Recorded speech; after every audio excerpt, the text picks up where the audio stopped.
자, 이번에는 여러분들 한국인이 틀리기 쉬운 발음에 대한 것을, 일본어 발음에 대한 걸 봅니다. 자, 이거는 이 4주차부터 시작해서 마지막 주차까지 이루어지는데, 이 한국인이 틀리기 쉬운 발음과 중국인이 틀리기 쉬운, 그러니까 발음은 여기 일본어겠죠. 일본어 발음이 다릅니다. 그래서 한국인이 틀리기 쉬운 발음만을 모아서 집중적으로 공부를 해보려고 합니다. 근데 가장 틀리기 쉬운, 그러면서도 꼭 클리어해야 되는 발음을 제일 처음에 오늘 가지고 왔습니다.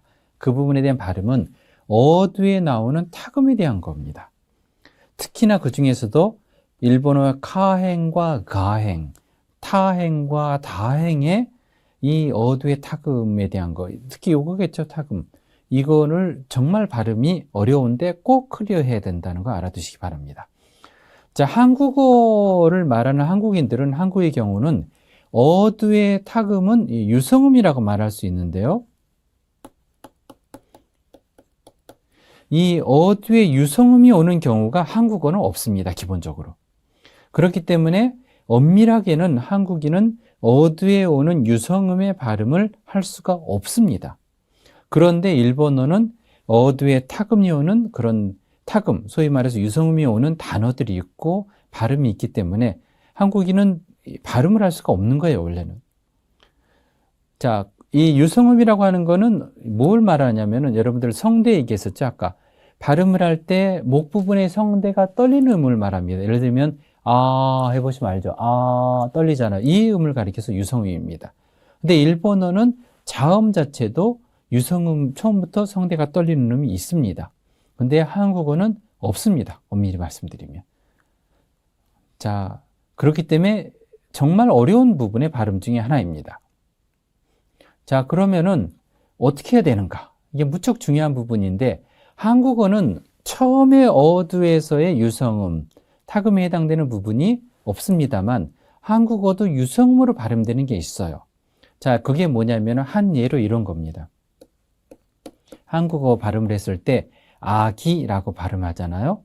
자, 이렇게 했을 때는 어의 처음에는 안 옵니다만 이렇게 모음과 모음 사이에 이렇게 둘러싸인 이게 K음이잖아요, 음이. 이런 음들이 모음과 모음 사이에 둘러싸여서 발음이 되게 되면 이 음이 유성음으로 발음이 됩니다. 자, 이거를 여러분들 한국어의 요 부분을 활용을 해보자 하는 겁니다. 엄밀하게 말하면은, 왜냐하면 발음할 수 없기 때문에 그렇습니다, 한국인들이. 자, 한국어에서 어의 중간이나 끝에 요렇게 유성음이 존재하는 것을 활용해 볼 필요가 있다는 겁니다. 자, 어떠냐면은 한국어는 평음에 해당되는 요거 있잖아요. 기역, 디귿, 비읍, 지읒. 이거는 모음하고 모음 사이에 둘러싸인다든지 아니면은 앞에 비음이 오고 모음에 둘러싸이면 이때 이 소리가 유성음으로 소리가 나게 됩니다. 자, 요거를 이용해 보자 하는 뜻입니다.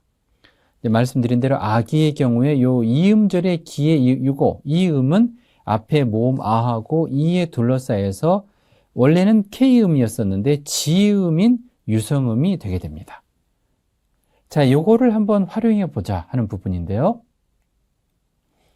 자, 예를 들어서입니다. 어두의 가라고 하는 음을 발음을 할 때 어떤 식으로 하냐, 이거를 활용하는 건데 먼저 두 개의 박으로서 발음을 하는데 처음에 먼저 소리가 거의 나지 않는 상태로 해서 으라고 하는 요거를 목에서 소리를 냅니다. 그리고 그 다음에 동시에 가를 발음하는 식으로. 대신 이렇게 글씨를 조그맣게 쓴 이유는 소리가 안 들릴 정도로 해서 가 이런 식입니다. 소리 다 들리게 한다면 으가가 되는데 이렇게 으가 들리게 하지 말고 가 이런 식으로. 그러니까 박은 두 박 같은 느낌으로 하지만 한 박으로 들리는 식으로 해서 가. 자, 이 음이 어두에 가라고 하는 음이 나왔을 때 이런 식으로 발음해 보자는 겁니다. 자, 이렇게 하면은 앞에 부분에 모음이 나왔고 뒤에 아라고 하는 모음이 나오고 요거가 K음이 들어갔기 때문에 일본인들한테는 유성음으로 들리게 됩니다. 그리고 그 자기가 말하고자 하는 의미도 통하게 되는 거죠. 그래서 여러분들 이제 앞으로는 편법일 수는 있습니다. 그렇지만은 일본인한테 여러분들이 말하고자 하는 그 단어의 뜻이 통해야 되니까 어두에 타금이 나왔을 때는 무조건 이런 식으로 으라고 하는 거를 소리가 안 나는 식으로 집어넣고 그 다음에 요런 식으로 그 한국에 말하는 평음이라고 하잖아요. 가라든지 뭐 이런 건 다라든지 이런 식을 낸다. 그래서 가 이런 식으로 발음해 보다 보면 됩니다. 그러면은 여러분들의 뜻이 그대로 통하게 됩니다.